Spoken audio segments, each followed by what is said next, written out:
في السلسلة دي هنتكلم عن PHP Unit، والفيرجن اللي موجودة دلوقتي هي PHP Unit 12، وهنستخدم PHP 8.4.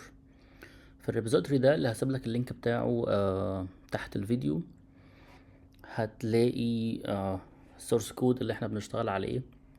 كمان هتبدأ هتلاقي انا حاطط لك فيه كمان دوكر ايمج لو انت عايز تستخدم دوكر مكان ما بدل ما تستخدم البي اتش بي من على جهازك، عشان حتى لو ما عندكش.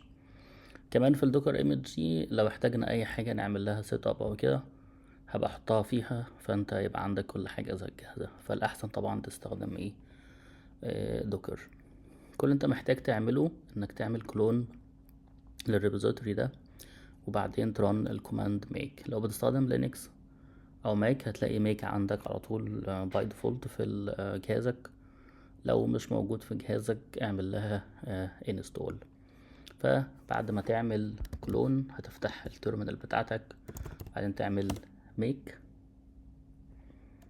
هيعمل بيلد للايمج وبعدين يدخلك جواها. لو عندك دوكر ديسكتوب هتشوف الايمج الكونتينر شغال اهو دلوقتي.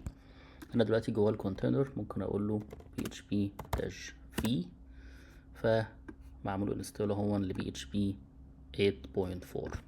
ممكن كمان اقول له composer والاقي composer موجود.